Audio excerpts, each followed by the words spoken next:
טוב, בוקר טוב, בשם השם נעשה ונצליח. נזכה להגדיל תורה ולהאדירה. On arrive, aujourd'hui nous sommes le vendredi 21 du mois de décembre, le Yud Gimel du mois de Tevet, Chaim Tovim Ul Shalom. שנזכה להגדיל תורה ולהאדירה בתכלית של יראת שמיים לעילוי נשמת כל מתי ישראל, רפואה שלמה pour tous les malades d'Israël.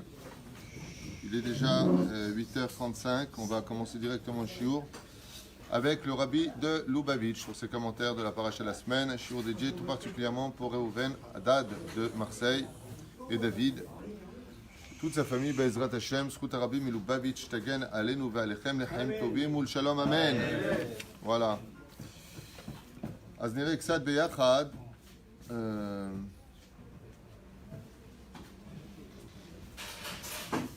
pour ceux qui sont de Marseille et qui veulent nous soutenir ici, il y a une Amouta qui s'est créée à Marseille par le biais de Reuven et de David qui ont fait un travail assez important et phénoménal. Ceux qui se sentent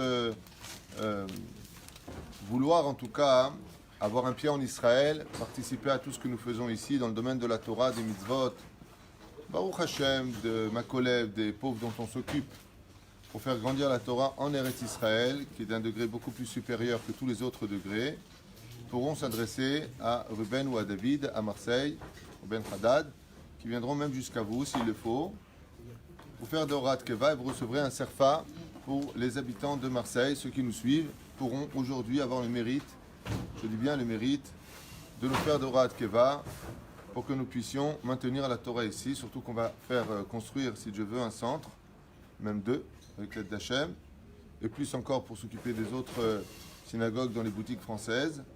On ait le mérite, Bezrat Hachem, de faire grandir dans notre pays la Torah en l'honneur d'Hachem. Vayehi Yaakov, la paracha de la semaine, ici, il nous parle, 12e paracha du livre de Bereshit, d'un cycle qui se ferme pour laisser démarrer une autre histoire. Maaseh Avot, Siman Labanim, on vient de quitter le livre de Bereshit qui constitue la moralité de la naissance du noyau du peuple d'Israël et une tkoufa intermédiaire, c'est-à-dire que le peuple d'Israël se divise toujours en trois dimensions. Comme tu dirais Kohanim, Lévim, Israël, il y a Avot, Shvatim, Ve'am. Pareil, donc je traduis. Il y a les pères, il y a les tribus et il y a le peuple. D'accord ? C'est trois à chaque fois, trois choses différentes qui vont se diviser constamment par trois dans l'histoire. Les Avot Akdoshim nous ont montré quels étaient les piliers principaux sur lesquels le peuple devra se construire. Abraham nous a apporté le chesed, la bonté, le service de l'autre. Comme hier, j'étais un petit peu embêté en sortant de chez moi. Le voisin, il a un mauvais minag. Il sort sa poubelle dehors. Comme ça sent mauvais, il la met dehors dans le hall. Ce qui fait que quand tu ouvres l'ascenseur, eh bien, tu as le droit de savoir ce qu'il a mangé. C'est sympathique. Et je suis parti pour taper à sa porte, lui demander de rentrer où sa poubelle ou d'aller de la sortir. Et je me suis posé une question. Je me suis dit, pourquoi Hachem il me fait ça ? Pourquoi Hachem il fait en sorte que quand j'ouvre l'ascenseur, je suis obligé de sentir les couches de leur bébé ? Lama. Au lieu de taper à la porte, j'ai pris le sac poubelle, je suis parti le rejeter. Avec le sourire. Parce que quand j'ai réfléchi, je dis, attends, ça te dérange, Ken ? Azmazé Abatrina, que je veux descendre ta poubelle, il faut que voie la Torah. J'ai pris leur poubelle et je suis parti la descendre. Zéfri Ali. J'aurais voulu qu'ils me disent, c'est vous qui avez descendu la poubelle ? Eh ben même pas. Non, mais il va comprendre que maintenant, si elle n'est pas là, c'est toi qui l'as fait. Non, les gens, ils sont pas comme ça. Ils disent, tu te rends compte, notre voisin, il nous descend la poubelle. Il m'a volé la poubelle. Il m'a volé la poubelle. Non, Aval Behemet, ça s'appelle Avatrinam. Moi, j'ai considéré que j'avais une mitzvah dans le ciel qui s'appelait Avatrinam. Est-ce que tu serais prêt à descendre quelque chose qui est Bédine de ton côté pour pouvoir faire mitzvah de Avatrinam. Je me suis posé la question pourquoi Dieu me mettait dans cette situation. J'en ai compris qu'il m'avait proposé une mitzvah de Avatrinam. C'est ce que j'ai fait. Kacha Advarim, mais il faut l'homme dire, mais Avraham Avinu. Abraham Avinu n'attendait pas qu'on lui rende service ou que la justice soit faite. Il faisait du chesed avec les gens qui soient Avodah Zara ou pas. Yitzhak nous a appris la rigueur, la halacha, la tfila, comment se comporter. Yaakov nous a appris deux choses. L'étude de la Torah prime au-dessus de toutes les autres mitzvot et relever la matière à l'état spirituel, c'est Yaakov quand il a travaillé chez Lavan. Maintenant que nous avons vécu cela, vient la paracha et nous parle de Vayechi Yaakov. Et il y a beaucoup de choses à dire dans ce domaine, comme c'est marqué entre autres dans Masechet Nedarim, Bedaf Kaftet Amudbet, où là-bas on nous dit que quand tu viens visiter un malade et que tu es du même mazal, Bezrat Hashem, alors tu lui retires 1/60 de sa maladie. Ce qui fait que si tu veux guérir une personne, selon la Gemara, le Nedarim, il suffirait de trouver 60 personnes qui sont nées dans le même mois que lui pour lui retirer complètement sa maladie. Et c'est marqué où? C'est marqué dans la Torah. Qui peut me dire où? Bon, on n'est pas dans le jeu Arsinaï. Mais ce serait intéressant de savoir où est-ce que c'est marqué dans la Torah que quand on est malade, il y a 60 paliers de maladie, et que quand tu emmènes une personne qui est... Non, dans la Torah. Écoutez d'abord les questions. Quand Jacob quand il a fait son père malade, il est venu. En hébreu, où est-ce que c'est marqué? Quand Chirac est allé voir. Bon, on n'a pas le temps. Quand Chirac est parti voir... Quel rapport avec Chirac qui a été couché? Top. Il y a marqué Hine, c'est He Nun He, 60. C'est les 60 degrés. Et après, il y a marqué c'est levé Yaakov Ha'alamita. Amita, c'est 60, c'est 59. De là, tu prends Hine, il était aux 60 paliers de la maladie, 100%. Est venu un qui, Yosef, qui était du même signe astral que lui, il lui a retiré 1/60. Amita, c'est Gematria, 59. C'est marqué là-bas en allusion. Juste comme ça. Derech Hagav, dans l'application Rav Twitou, si vous la descendez sur vos portables, eh bien, vous avez l'opportunité de voir là-bas directement, c'est parfaitement trié aussi, c'est comme le site Torah Traim, Bezrat Hashem, de voir, il y a déjà plein de shurim qu'on a vu sur la paracha de la semaine. Là, on attaque le rabbi, et comment je sais qu'on n'a pas fait le rabbi sur cette paracha, il n'y a pas de crayon, il n'y a pas de kavim, il n'y a pas d'écriture, donc c'est sûr qu'on n'a pas fait. Sans plus tarder, Ruben, c'est pour toi ce shiur.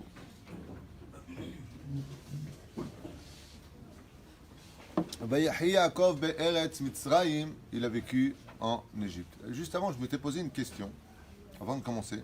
Toujours que je me la ramène, vous me connaissez. Yaakov Avinu, il fait jurer à Yosef de le ramener immédiatement en Eretz Kenaan, en Israël, dès qu'il meurt, de ne pas le laisser en Égypte. Rashi ramène plusieurs raisons à cela. De peur qu'il fasse de lui une Avodah Zara. J'ai remarqué que c'est une tendance un peu spéciale des Goïm, que dès qu'un juif meurt, de faire de lui un dieu. C'est quand même curieux.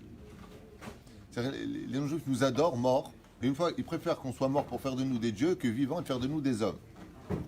Une particularité incroyable dans l'histoire. Mais Rashi, il y a 1000 ans en arrière, il dit on a eu peur qu'il fasse de lui un dieu. Pourquoi je vous dis ça? Parce que, une réflexion, pourquoi ils n'auraient pas fait de lui un dieu quand il était vivant? Il y a quelque chose de très très spécial qui s'installe ici.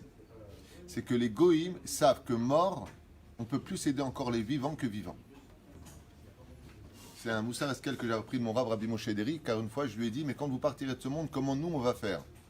Il m'a dit d'abord il y a Dieu qui est là, et puis à part cela, n'oublie pas une chose, quand on est mort, on peut plus aider que quand on est vivant. Je lui ai dit comment? Il m'a dit le tzaddik, quand il est vivant sur terre, la proximité à Hachem, elle est dépendante de certaines conditions, mais quand il est mort, il est à côté de la Shrina, donc il lui parle directement. Donc, comme ça, des petites parenthèses importantes.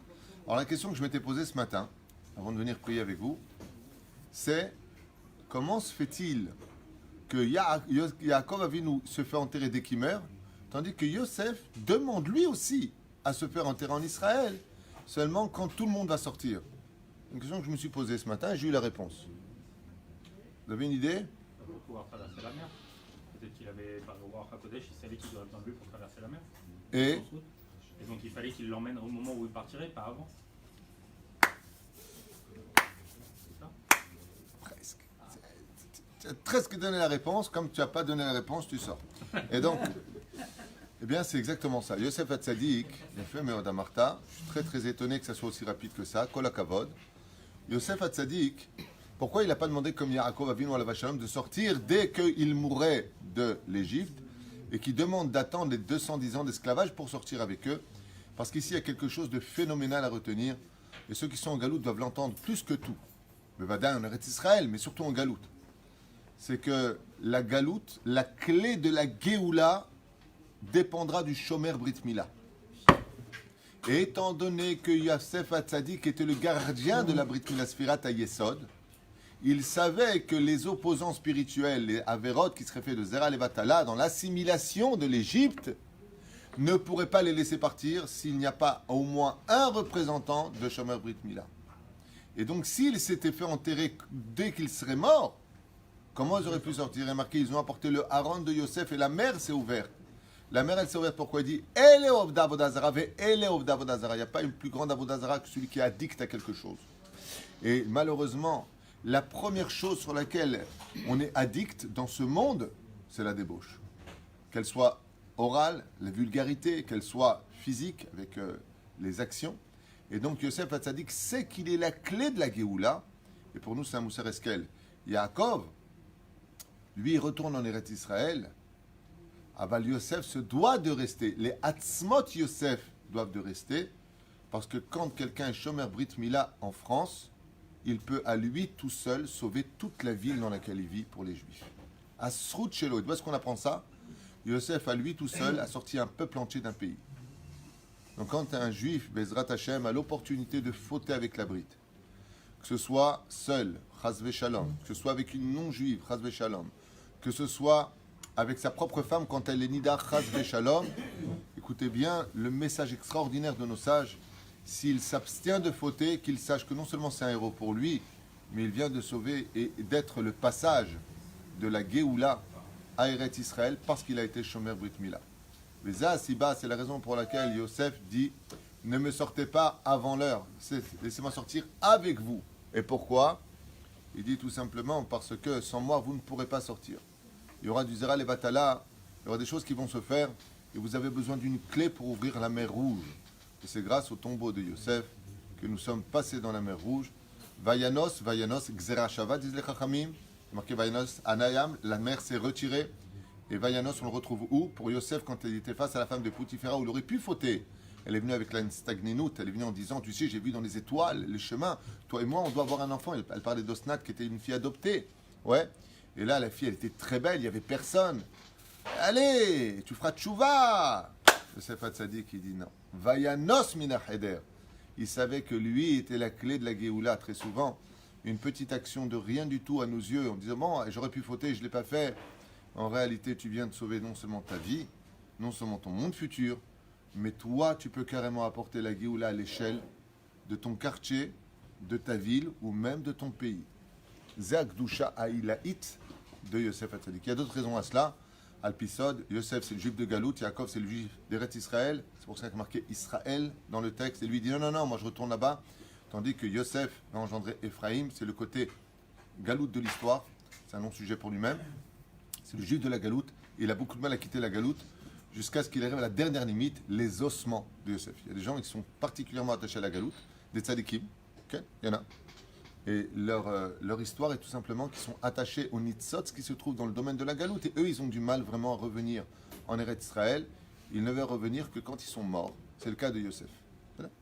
Vayechi Yaakov, tant qu'il n'est pas enterré, vous savez que l'âme ne peut pas monter. Une âme d'une personne décédée n'a pas de repos jusqu'au moment de l'enterrement.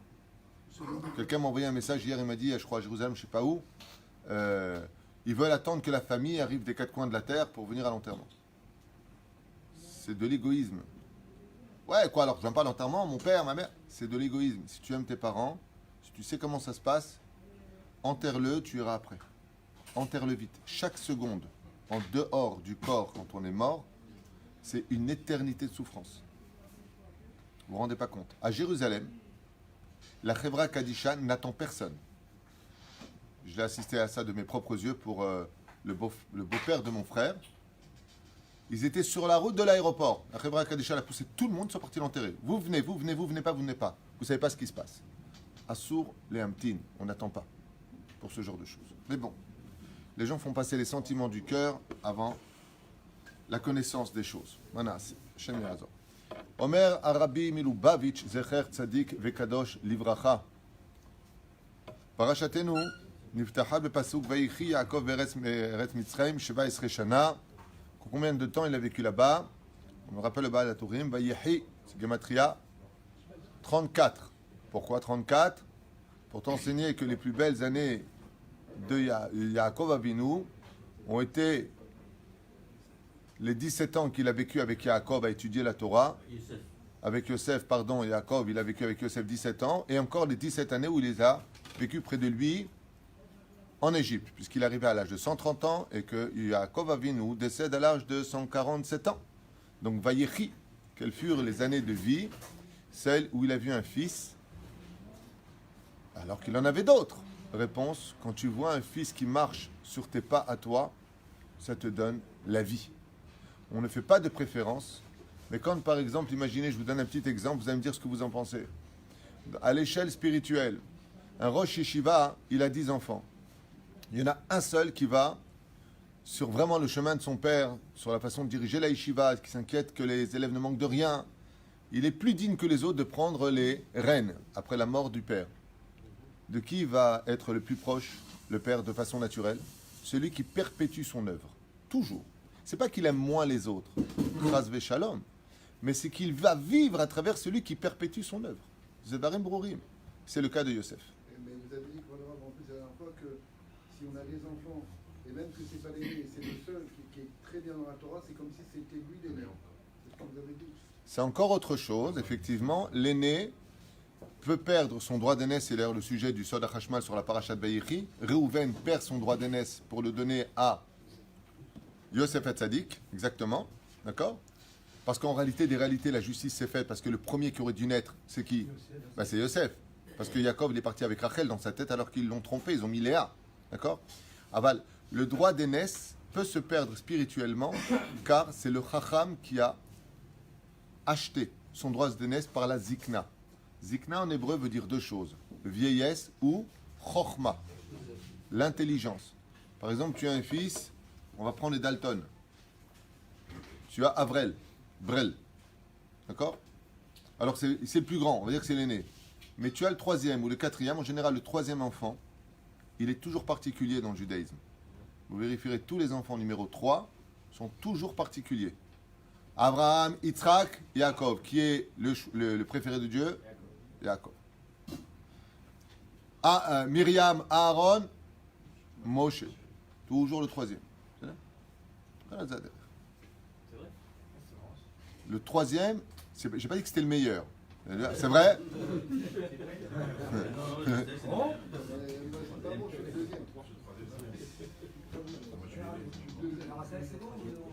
Demande à ta mère, ça a peut-être fait une fausse couche, c'est pas possible. Non, c'était le troisième. Eh ouais. Il va danser dehors maintenant. Je suis le troisième. Rabotaï, le troisième est toujours particulier. Et pourquoi je disais ça? Parce qu'il y en a un qui se l'est ramené et qui m'a parlé de je sais pas quoi. Ah voilà. Donc le troisième, si par exemple il est plus dans la Torah, alors résultat, il va prendre une primauté. Par exemple, tu as des enfants qui sont aînés, mais ils ne sont pas dans la Torah. Et tu as celui qui est Chacham qui est dans la Torah. Comment on considère dans la Torah les frères aînés qui parlent devant le frère qui est dans la Torah qui est Chacham? Je parle de frère vraiment qui est Chacham. Golem, comme ça dit la Mishnah. Comment tu reconnais un golem, un corps sans vie? C'est celui qui parle devant celui qui a de la Chokhmah. Celui qui fait de lui, Bezrat Hashem, l'aîné, ce n'est pas celui qui est né le premier. Au niveau des halachot, c'est différent. Je parle au niveau de la vie en elle-même. Je vais te donner un exemple. Des fois, il arrive que l'aîné est moins responsable que le cadet. À qui tu vas laisser les clés de ton magasin? Au cadet, parce qu'il est plus responsable. L'autre, il est tête en l'air. C'est pas de sa faute. C'est pas une critique. C'est un état de fait. Tout le monde le fera. Moi, je connais quelqu'un, il prête sa voiture à son fils qui est le dernier, mais il la prête pas au Bechor. Pourquoi le Bechor? Qu'est-ce qu'il fait? Il la gare partout, il n'en a rien à faire. Sur le rouge et blanc, il se met devant les commissariats de police. Chaque fois qu'il apprend, il y a des problèmes. Le dernier, il fait hyper attention à tout. Il remet les clés exactement à leur place. L'autre, à chaque fois, il ne sait pas où chercher ses clés. Ah ouais, pourquoi je comprends pas? Je suis le Bechor. Ben, comporte-toi comme un Bechor. Il ne suffit pas d'être né l'aîné pour avoir ce titre. Il faut mériter aussi ce titre. Ken. Dans le cas de Yaakov, c'est un peu dur à comprendre quand même. Parce qu'on parle de Yehuda, quand même, en réalité, on parle de Lévi avec Yehuda. C'est pas des enfants, il a des enfants, c'est des wow, c'est des. Alors ça, c'est un sujet peut-être que je développerai demain pendant le Shabbat. Le tafki de chaque tribu. Je donne un exemple. Qui est le plus important, le roi ou le peuple? C'était le peuple? C'est pas le peuple, c'est pas le roi. Tout le peuple. Le roi. Un roi sans peuple, c'est rien. Ah bah oui, Oui, Le roi. s'il y a pas de- Bon, la réponse est simple. les deux. Dans les hiérarchies, le roi est au-dessus du peuple. Mais un roi sans peuple, c'est pas un roi. Et un peuple sans roi, c'est un peuple sans tête. Bah oui. Donc, qui est le meilleur? Le roi. Les deux. Chacun à son poste. Réhouven n'est pas moins important que Yehuda. Seulement, ils sont à son poste. Je donne un exemple. Le mec, il vient, il lui dit, on va te couper une main, laquelle? Tu es fou ou quoi? Ne me touche pas mes mains. Il dit, bah, la gauche, tu t'en sers pas beaucoup. Ben, elle a quand même sa place. Tu comprends ce que je veux te dire? Ce n'est pas dans l'échelle de la vie, quand tu es le Bechor ou quand tu es le dernier, quand tu es le patron ou tu es l'ouvrier. Il n'y a pas un qui est au-dessus de l'autre. Il y a un qui a une responsabilité vitale là où il est. C'est ça. Un pauvre ne vaut pas moins qu'un riche. Parce que s'il n'y avait pas le pauvre, le riche ne pourrait pas racheter ses fautes par la tzedaka. Comme ça dit la Gemara. Ce qui fait que qui sauve la vie à qui? C'est les pauvres qui sauvent la vie aux riches, dit la Gemara. C'est celui qui n'a rien qui va donner vie à celui qui a tout. Lama. Parce que là où il est, il réavive celui qui est au-dessus de lui. C'est comme les rameurs. Les pauvres sont en train de ramer dans ce monde. Et les riches sont ceux qui ont les beaux chapeaux avec les plumes sur la galère, le cas de le dire. Ce sont grâce à ceux qui sont en dessous qui rament, qui font avancer le bateau. Et pourtant, quand on est sur le pont, on a l'impression que ce sont eux qui font avancer le monde. Ce qui compte dans ce monde, ce n'est pas d'être en haut ou en bas. C'est de bien remplir ses fonctions là où Dieu nous a mis. Si on a compris ça, on a tout compris. C'est bon. Parachatenu Omer Kacha. Donc, arrêtez avec vos questions là. Il faudrait peut-être faire au moins un mamar du rabbi. Y a-t-il que ouais, mais saoulé. Ouais. Zot ba'al haturim shishnotav hatovot biyoter shel Yaakov Avinu hayu 17 hashanim shechai b'Mitzrayim. Alors il y a ici une petite parenthèse qui fait rire déjà Asher. Rabbi Asher Ayakar, il dit Nafshi, c'est que les meilleures années de Yaakov, c'est quand il était à Paris, en Galoute. Vous avez vu la Tourim, il était en Galoute, il a kiffé sa race, il était bien et tout, tu vois. Il est venu en Israël, oh, la famine, ça va pas, il y a pas ça, il est dur. Oh, c'est incroyable. L'histoire se répète. כאשר האדמו"ר בעל צמח צדק, זכר צדיק וקדוש לברכה לצמח צדק, היה ילד ולמד פירוש זה, חזר הביתה ושאל זאת סבו. Qu'est-ce qu'il a fait? Quand il a étudié ça, le tzemach tzedek, il est parti voir son grand-père, le Rabbeinu Hazaken, Rabbi Shneur Zalman, le Baal Atanya Miledi. Qu'est-ce qu'il lui a dit? איך ייתכן ששנות חייו הטובות ביותר של יעקב אבינו, בחיר האבות, היו במצרים? Comment c'est possible? Vous savez avec quoi a été comparé l'Égypte? La Gemara Masechet Ketubot Kuf Yud Aleph Amud Aleph, c'est comparé au Gan Eden. Ouais. Ça veut dire que la culture, la magnificence du pays d'Égypte était incomparable. C'était la métropole culturelle la plus avancée de l'époque. Ça fait partie des 7 merveilles du monde. L'Égypte était extrêmement belle. C'est un pays qui est très spécial, puisque Rachid nous dit qu'il n'y a pratiquement... comment c'est marqué là-bas? Kshamim lo yurdim tadir. Ça veut dire il est rare de voir de la pluie tomber. C'est pas que c'est impossible, mais il est rare de voir de la pluie tomber en Égypte. Tadir, c'est... il y a les saisons. Pourquoi? Parce que le Nil en lui-même fait partie des 4 fleuves de l'histoire qui ont une particularité. Hein? S'il Il tout le pays. il irrigue tout le pays. Tu voulais te la ramener, ça y est, t'as trouvé ton mot à dire, c'est bon. Le mec qui m'interrompt pour me dire il irrigue tout le pays. Ça, on le sait. Il a dit il n'y a pas de robinet. Ça te dicte, ça te dicte. Il a dit il n'y a pas de robinet là-bas. Top. Alors il lui a dit comment se fait-il? Pourquoi? Parce que comme je l'ai étudié hier, mamash, la galoute, les chachamim ils disent que c'est un onesh, c'est une punition. Ce n'est pas un cadeau. La galoute, c'est considéré mamash qu'est onesh. Comme le dit la Mishnah, à cause de 4 fautes, je vous enverrai en punition ou en galoute. Maintenant que Dieu il a ses plans pour récupérer les nitzotzot, récupérer les guérim, ça c'est derech hagav. Aval la galoute, c'est considéré vraiment comme le comment il s'appelle, le Rabbi Haim Ben Attar, le Rahaim, comme il dit, quelqu'un qui a fait de graves fautes, c'est la galoute. Tu vois bien que celui qui quitte, lui-même il s'est engagé pour 7 ans, sauf qu'il ne les a pas fait. Aval, qu'est-ce qu'il fait? Il sort en galoute. Er yechaper ala averot, il sort en galoute. Sortir du pays d'Eretz Israël, c'est considéré comme étant une yérida. Je descends. je sors du pays. Okay? Et donc, le Tzemar Tzedek, il était étonné, il a dit, comment la Torah elle peut dire que la plus belle vie de Yaakov, c'était en Galout?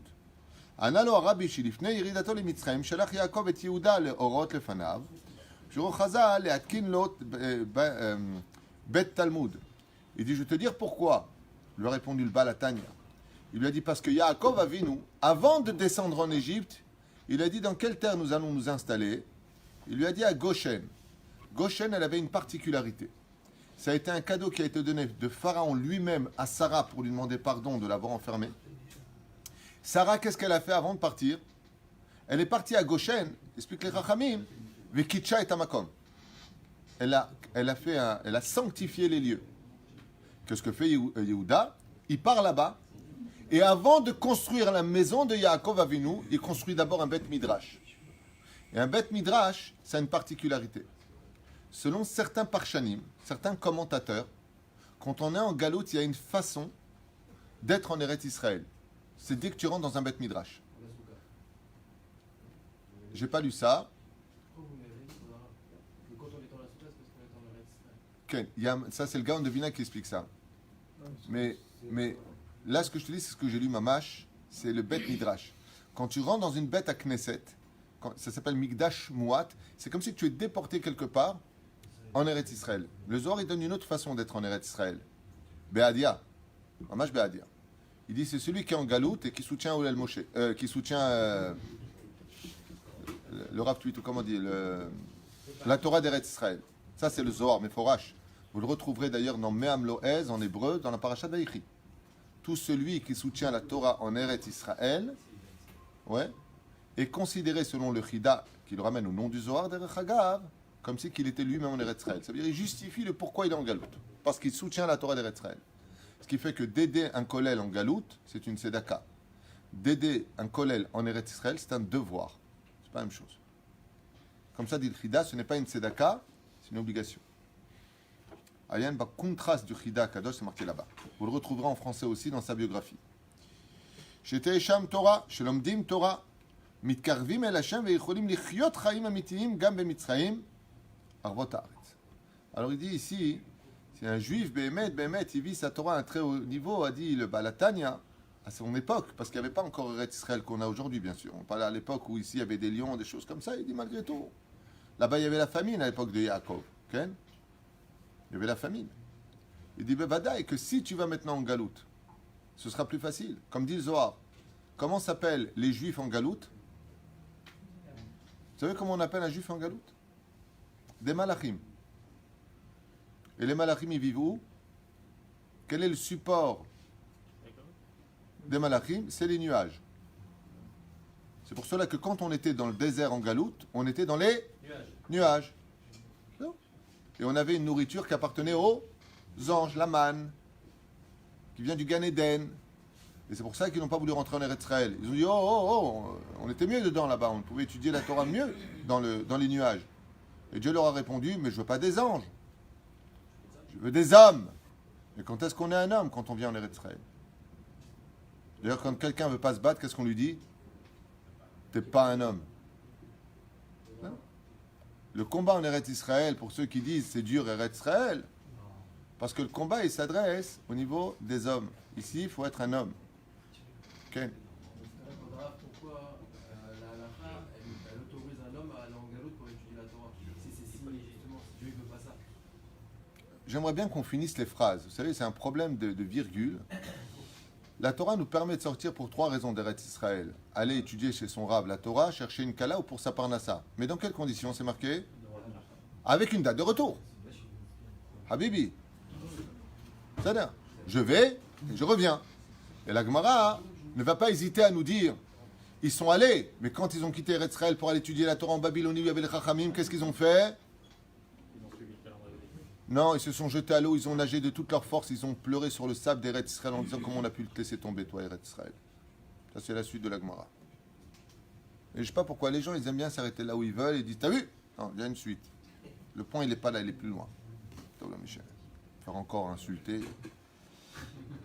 יש לבאר את השאלה, התשובה, עומק יותר, כל תכלית עבודת האדם בעולם הזה היא להתעלות מעל מגבולותיו של העולם ולהגיע Les dvekut ve'en sof baruchu. Le rabbi, il dit, il y a lieu de comprendre profondément ce qu'a voulu dire le Baal HaTanya, que le but principal de ce monde, c'est de monter la neshama du juif à un très très haut degré, dans le en sof baruchu, de dévoiler Hachem dans le monde. Donc il y a une mission galoute qui est très importante, c'est de dévoiler Hachem dans le monde. Donc si tu es là-bas dans cette place, eh bien, utilise ce moment important pour lequel tu es là-bas, pour servir ton peuple, pour étudier la Torah, pour t'élever.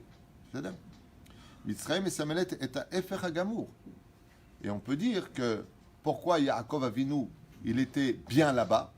Il dit parce qu'il a réussi à s'élever à un très haut degré spirituel dans un monde qui était fait pour l'opposé absolu des plaisirs physiques de ce monde. C'était l'Égypte. Donc il dit ça n'a rien à voir avec la galoute. En disant c'est plus facile la galoute. Regardez comment le Rabbi déjà il explique les choses ici. Ça change complètement d'image. Le Rabbi il dit que le but de ce monde, c'est de faire briller la lumière au summum de notre potentiel comme Dieu nous a créés.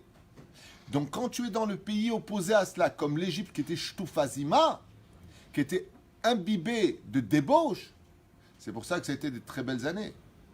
C'est-à-dire que le Rabbi explique que Yaakov, il s'est vanté en disant c'était des très belles années, ce que j'ai vécu en galoute. Parce que j'ai été capable, comme on l'a vu avec Lavan, il me Lavan Garti. Ah, t'as vu, je ne suis pas tombé. Je suis resté fidèle. Mais là, carrément, qu'est-ce qu'il va faire? Il va faire connaître Hachem à l'Égypte. Et ça, c'est une victoire. Je ne suis pas resté à chômer. Je suis resté, mais j'ai fait briller l'Égypte à un tel point que Rachid dit qu'il a tellement fait connaître Dieu aux Égyptiens, le Dieu d'Israël, l'unique, qu'ils auraient été prêts à faire de lui un Dieu. Ben, comment tu peux faire de Juif un Dieu? Mon Dieu. Hein? Ça est arrivé il y a 2000 ans. Ouais, mais maintenant c'est fini. Mitzrayim v'agvulot. Zo efo hashela. Ech yitechen shedavka b'Mitzrayim yagia Yaakov leshlemut chayav. Et comment Yaakov il a pu dire cela?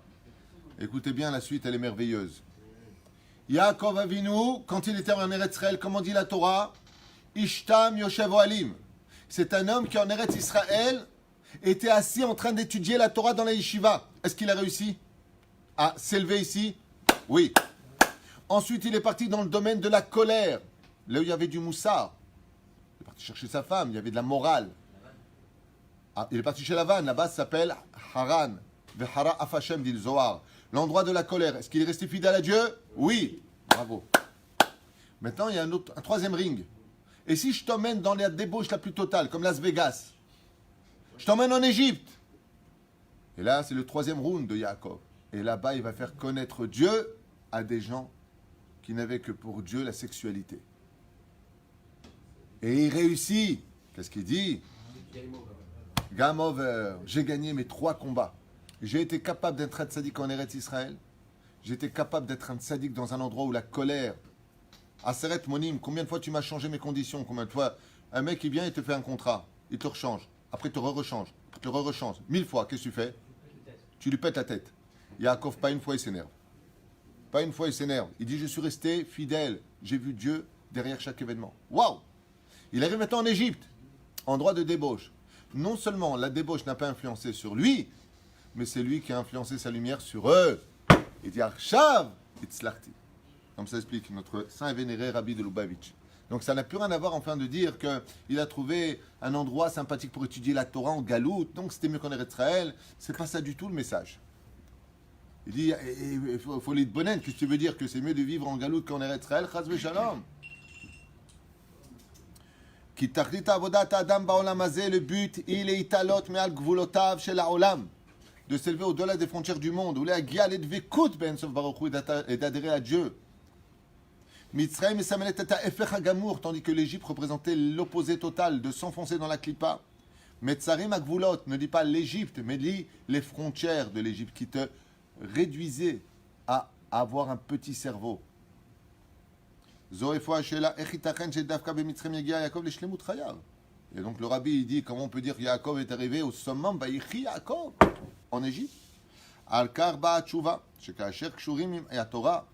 De là, tu apprendras qu'un juif qui est en galoute, qui s'attache à la Torah de toutes ses forces,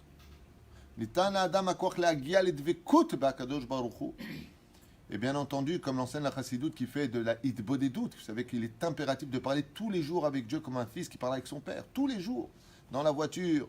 Aujourd'hui, t'inquiète pas, on ne te prendra pas pour un fou, il y a les portables qui se mettent dans l'oreille.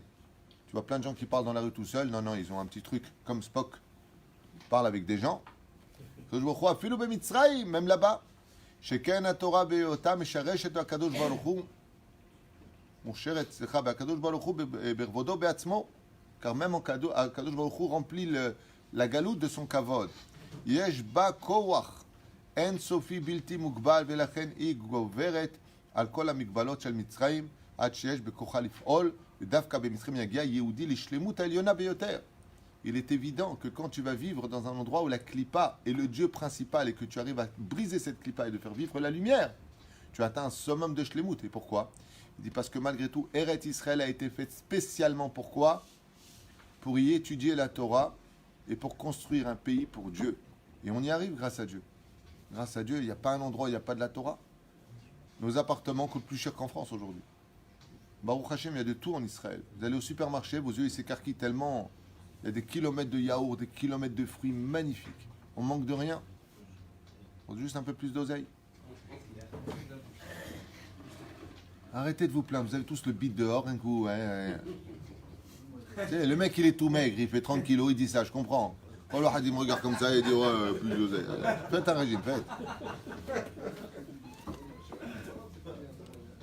Je vais sur le parking. Chacun, il a une voiture.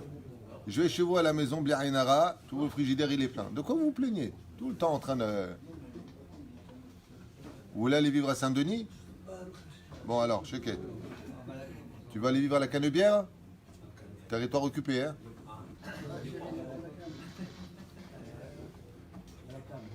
Ou là, cependant, l'Ichora, l'Onatan Arabi Tchouva Mleal, Sheila Nerdo. Il dit ici, le rabbi, que la réponse du Balatania à son fils, à son petit-fils, le Tzemar Tzedek, n'est pas une réponse qui est satisfaisante malgré tout. Il faut comprendre plus loin. C'est pas que Chaz v'Shalom, c'est pas satisfaisant, mais il veut dire par là que ça répond pas parfaitement à ce qu'a posé la question. Ok, ben alors ma Eretz Israël, Sheila Eta, Echitachen, c'est Davka b'Mitzrim Yagia Yaakov l'Ishlimut Chayav. La question était pourquoi Davka en Égypte, Yaakov a pu réussir à atteindre des degrés beaucoup plus élevés. C'est ça sa question. Et il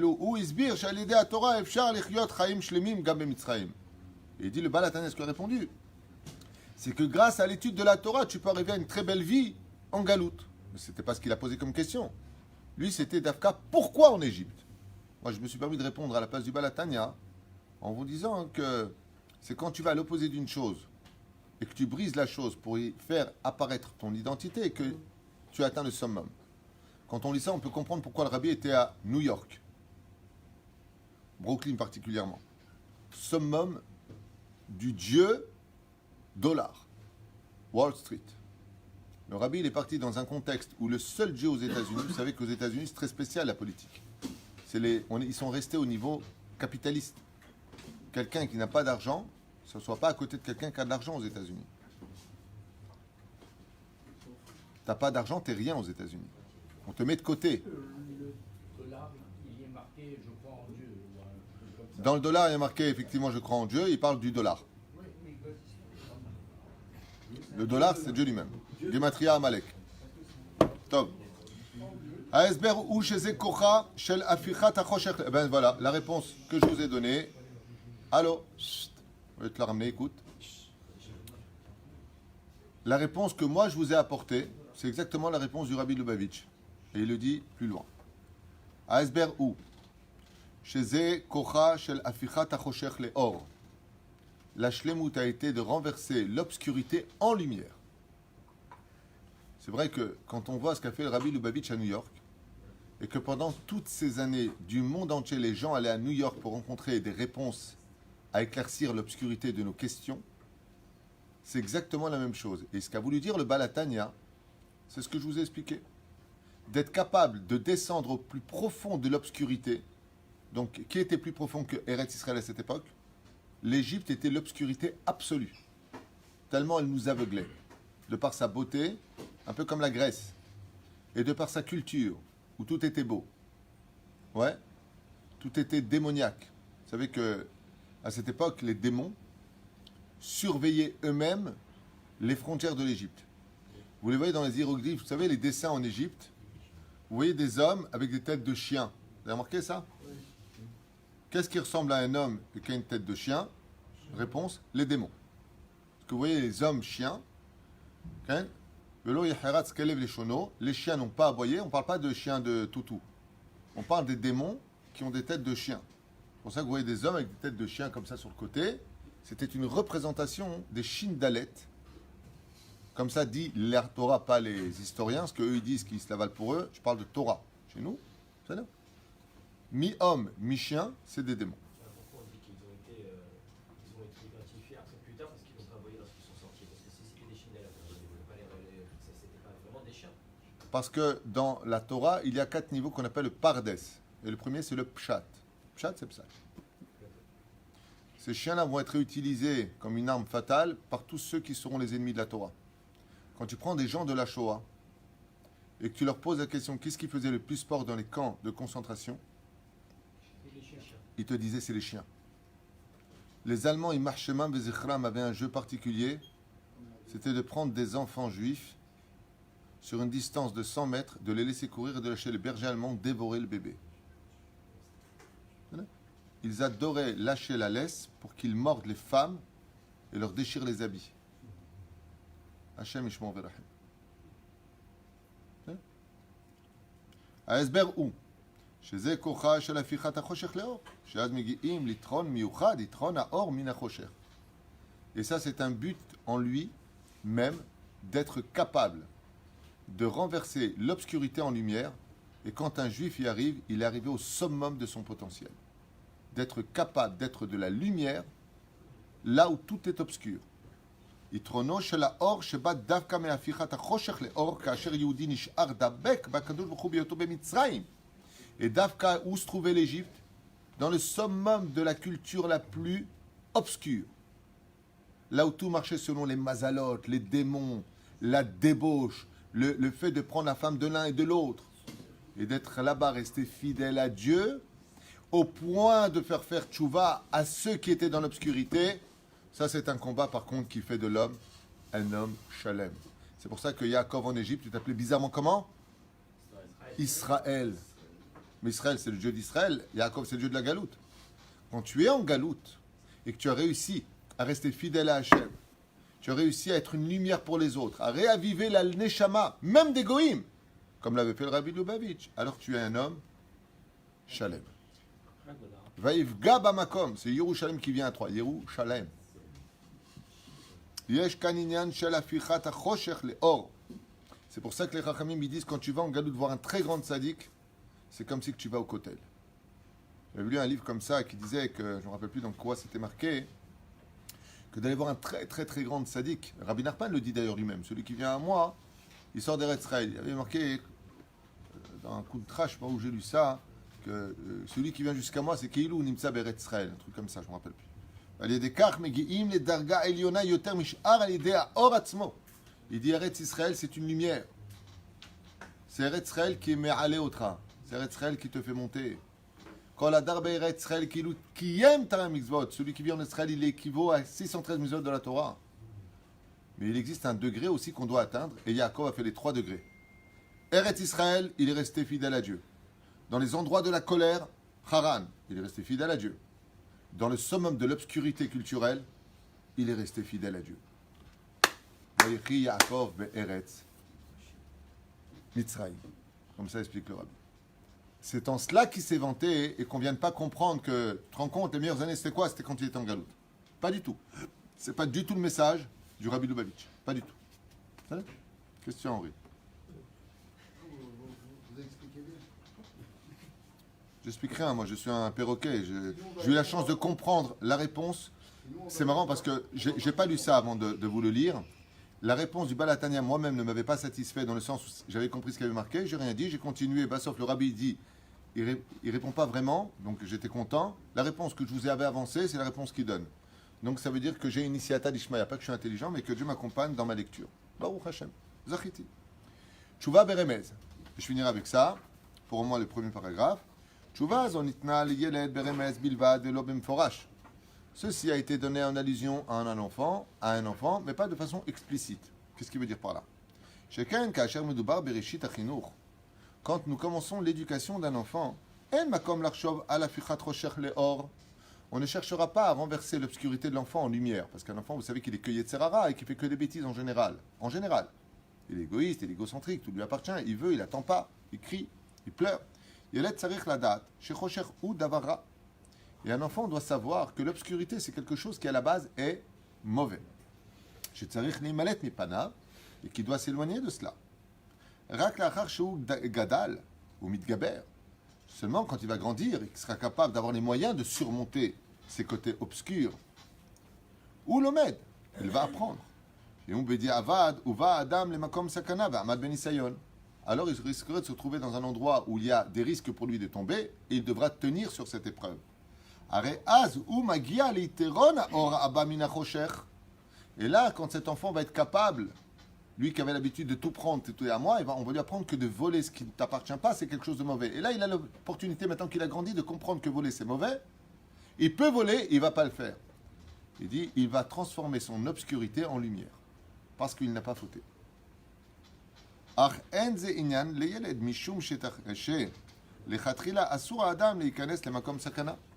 Il va dire ici, mais malgré tout, il y a un problème. C'est qu'on n'a pas le droit, nous, d'aller chercher l'épreuve dans l'obscurité. Ouais. Zora'a shetmuna b'divrei Arabi. Sheim chalila chata Adam venafal tachat memshelet Mitzrayim. C'est que si un homme, est-ce que Yaakov est descendu lui-même voulant aller en Égypte, défier l'obscurité? Non. Donc ça rejoint ici. Pourquoi est-ce qu'il a dit c'est les plus belles années? Pourquoi? Il a dit parce que ce n'est pas quelque chose que moi j'ai demandé. Je ne suis pas parti défier l'obscurité. Mais on m'a fait descendre dans l'obscurité et donc j'ai tenu l'épreuve. Quand il a vu son fils, il aurait... Ça, vous savez, c'est extraordinaire ce qu'on vient de dire parce que ça veut dire que selon ce qu'on est en train de comprendre ici, c'est pas le mec qui veut aller en galoute. Il dit alors puisque c'est comme ça, moi j'ai vécu en Israël, je vais aller où? M'installer à Las Vegas et là-bas je vais faire. Il dit attention le rabbi, c'est pas ça du tout qu'on te demande. Tu n'as pas le droit d'aller te mettre toi dans l'obscurité. Mais Yaakov, pourquoi est-ce qu'il était content? Il dit parce qu'on m'a fait descendre en Égypte, alors j'ai tenu l'épreuve. Je n'avais pas le choix. On m'a fait descendre de force en Égypte. Et si tu n'étais pas descendu dans les honneurs, dit le Zohar, c'est enchaîné qu'on t'aurait fait descendre. Il dit maintenant qu'on m'y fait descendre, alors je vais être une lumière. Hello, lomar noesh, alav la amonitan benisyan ve'az etzlech להפוך את מצרים עצמה לאור היגיע ליתרון האור שמביא את הגאולה אמיתית והשלמה. Et c'est si c'est dans ces conditions que tu descendras dans la galoute et que tu respecteras ce chemin-là, de rester fidèle à Dieu, que tu arriveras à la shlemut. Et ça, c'est extraordinaire pour nous, j'insiste énormément. Ce n'est pas un choix de descendre en galoute. Ça veut dire que Yaakov, selon ce qui est marqué ici, il aurait voulu rester en Israël ou descendre en Égypte selon le rabbi? Rester en Israël. Les événements l'ont forcé de descendre en galoute. Alors il a dit, maintenant que Dieu veut que je sois là-bas, je serai une lumière pour Marseille, pour Paris, pour les États-Unis, pour Lyon, là où je me trouverai, puisque les événements m'y mènent à être là-bas, mais mon cœur sera toujours, comme on l'a fait hier pour la choupa d'un grand Mazel Tov pour Michael et Esther, Baruch Hashem, qui se sont mariés, Im eshkachech Yerushalayim, chas v'shalom, je ne t'oublierai jamais Jérusalem, qui est la capitale de tous les cœurs des Juifs dans le monde entier. On n'oublie pas Jérusalem. Et donc ici, on a un très beau Moussar Eskel qui dit que dans les épreuves de nos vies, eh bien, la galoute, si vraiment tu dois y être parce que les événements t'y ont mené à y être, alors fais jaillir la lumière dans l'obscurité en te construisant toi-même, et cela n'est pas suffisant. Il faudra que tu construises les autres. Et comme il le dit ici, il a envoyé Yehuda construire une yeshiva pour devenir le centre de la Torah, mais non pas dans le fait de vouloir s'y installer. La preuve en est où est-ce qu'on voit que Yaakov ne tient pas à rester en Égypte. Mais il dit, dès que j'aurai fini mon tikkun, apparemment c'est la mort qui me séparera de la galoute. Ramenez-moi vite chez moi. Ramenez-moi vite en Eretz Israël. Je ne suis pas un juif de galoute. Je suis un juif d'Israël. Et c'est là que va commencer la première galoute de l'histoire. La première. C'est que pour la première fois, les 12 tribus vont commettre une erreur fatale qui va nous coûter extrêmement cher. C'est que quand nous avons raccompagné à la fin de la paracha de Vaïchi, Yaakov Avinu en Eretz Israël, nous avons commis l'erreur de retourner en Égypte. Bevadaï. Où est-ce que c'est marqué qu'on devait être en esclavage en Égypte? Depuis Abraham, tu peux montrer le texte? Tout le monde connaît les mêmes erreurs. Tout le monde dit n'importe quoi. C'est marqué nulle part. Fin de paracha de Lech Lecha. Yadoa teda ki ger yezar acha be'eretz. Et c'est quoi Eretz Lolahem? Où est-ce qu'on voit qu'il y a un pays qui n'est pas encore à nous? Kim ger vetoshav anochi imachem. Eretz Kenan, qui est marqué noir sur blanc juste avant. Je serai un étranger parmi vous.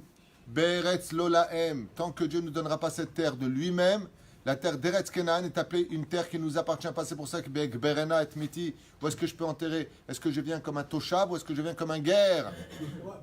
Maran Arav Kouk Zecher Tzadik Kadosh Ibracha, il dit que l'histoire de l'Égypte aurait pu très bien se passer en Eretz Israël.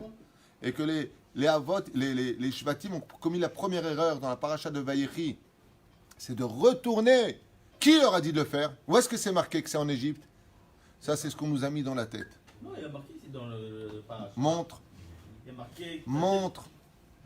J'aime bien les gens qui montrent. Montre-moi où est-ce que c'est marqué. Rav Kook, il n'a pas trouvé, toi tu as trouvé, je veux voir. Le Rav Kook, il dit que En Davar Kazé, que c'est en Égypte qu'on devait. Que le Harizal explique. Mais dans la Torah, où est-ce que c'est marqué qu'on devait être esclave en Égypte? Yadoa Teda, qui guérit Yezaracha Beretz Lolahem. Veyanu Otam, Yavdu Otam Arba Mochana. Tout comme les Grecs nous ont fait souffrir. Où? C'était dans quelle galoute les Grecs? C'était pas en Grèce, c'était en Eretz Israël. Donc tu vois bien qu'on peut subir avec la Babylonie, pareil, quand il a envoyé les Bouzradan, notre galoute en Eretz Israël.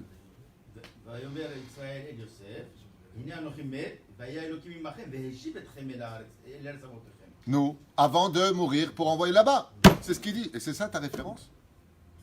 Oui, je comprends. Il est sûr qu'ils vont rester là-bas pour être esclaves. Qui parle? D'accord. Il est vivant ou il est mort? Il est vivant. Quand est-ce qu'il les a amenés? Quand il les a amenés, quand il était vivant. Quand est-ce qu'il les a amenés? Le jour où il est mort, c'est ce qu'il dit Rav Kook. Le Rav Kook, il explique, il dit, tout le nian de Yaakov Avinu à la Vachalom, il dit, c'est Dieu qui vous ramènera. Il n'a pas expliqué de quelle façon. Le jour où vous m'emmènerez pour m'enterrer, c'est l'occasion de rester. Qu'est-ce qu'ils ont fait eux? Ils ont décidé que l'Égypte serait le lieu dans lequel, eh bien, ils s'installeront. Et je vais te dire une chose. Je voudrais vous dire une chose que j'ai lue cette semaine d'extraordinaire pour répondre à ça. Juste un instant. Juste un instant, Rabotage. Je finirai avec ça parce qu'il est tard. Ouvrez bien grand vos oreilles. J'ai lu quelque chose d'extraordinaire dans ce domaine. Normalement, qu'est-ce qu'on aurait dû lire sur Yaakov, disent les Chachamim, quand il s'est installé en Égypte? Vayeshev Yaakov veretz Mitzrayim. Il y a marqué Vaïchi. Mais par contre, quand il arrive en Eretz Canaan, qu'est-ce qu'il y a marqué? Vayeshev. De là, les Chachamim, ils disent, quand tu arrives en Eretz Israël, tu t'assois. Ça veut dire je m'installe. Mais quand tu vas en galoute, tu ne fais que passer des moments de vie. Vayehi Yaakov veretz Mitzrayim. De là, tu apprendras que c'était juste un passage en Égypte et que le Rav Kook dit que c'est marqué nulle part que nous devions être esclaves en Égypte. On aurait très bien pu être dans le Tikkun esclave en Eretz Israël. Ça n'a rien à voir. Ça, c'est après parce qu'on a fait le choix de retourner. Vous confondez tout. Au niveau des temps. C'est parce que nous avons choisi de retourner en Égypte. Maintenant, à Kol Met Hashem, on a vu ça dans le libre arbitre. À Kol Met Hashem, Dieu voulait qu'on descende en Égypte parce qu'il y avait une tzotzot, patati patata. Mais le libre arbitre est chez nous. Et si maintenant Yosef, il avait dit, Rabotai, on prend le blé nécessaire pour nous, je rends ma couronne, je démissionne. On reste en Eretz Kenan. Qu'est-ce qui s'est passé? Tasbirli. Eh ben, il y aurait eu la Géoula.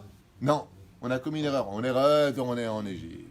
Alors Dieu, il dit, l'homme est emmené là où il veut aller.